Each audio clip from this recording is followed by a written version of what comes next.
প্রথমে আমরা মাথা থেকে শুরু করব। তোমরা দেখে নেবে পাতার ঠিক এইখান থেকেই স্টার্ট করতে হবে। বউটার মাথাটা ফার্স্টে আঁকবো, তারপর খোপাটা, তারপর কাঁধের লেবেলিংটা করে সাইড থেকে দুটো সোজা দাগ টানবো। এটা ওড়নার দাগ, দেখো এর পাশ থেকে আর একটা এইভাবে টানতে হবে লাইন দুটো। পিঠের দাগটা মাঝখান থেকে ছোট দাগ টানবো। এদিকের হাত, এদিকের হাত, দুদিকের দুটো হাতা, হাতগুলো সামনের দিকে এগিয়ে আছে।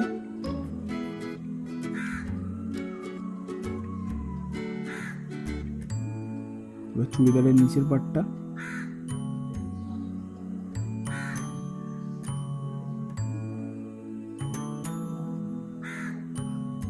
দিকটা আঁকা বাঁকা হবে, একদিকটা সোজা একদিকটা আঁকা বাঁকা।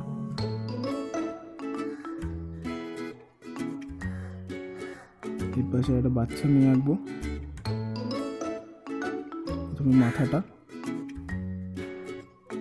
ঠিক করে নেব, কাঁধ, দুটো সাইড, কোমরটা, এবার নিচের স্কার্টটা করে নেব। নিচের দিকে বাঁকা হবে সবসময় নিচের দাগটা। হাত, এদিকের হাত, পা।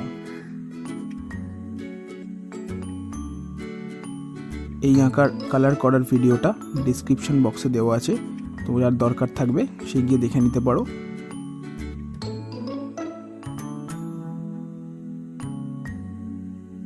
এবার নিচের এই ফারান্না মতো জায়গাটা করব। এইটার ওপর হাত দিয়ে আছে মেয়েটি, এটা এসে এদিকে মেটে যাচ্ছে। এখান থেকে সোজা দাগ, তিনটে সোজা দাগ, গাছ, সামনে একটু গাছ আছে।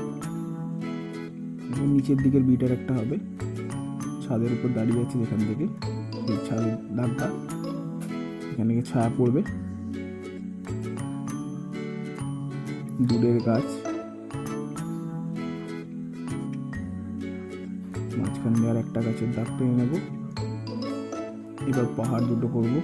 এখানে একটা পাহাড় হবে, যেটা মেয়েটার মাথা আছে ঠিক ওইখান থেকেই আর একটা পাহাড় এদিকে হবে। বেশি বড় করবে না, আকাশটা যাতে একটু দেখা যায়। এটা এমনভাবেই করবে যেন সূর্যটা মেয়েটার ঠিক খুব কাছেই থাকে, বেশি দূরে যেন না যায়। পাটা একটু ঠিক করে নিচ্ছি আমরা। আশা করছি ভিডিওটা ভালো লেগেছে। ভিডিওটা ভালো লাগলে ভিডিওটা লাইক ও শেয়ার করো এবং চ্যানেলটিকে সাবস্ক্রাইব করো। ধন্যবাদ।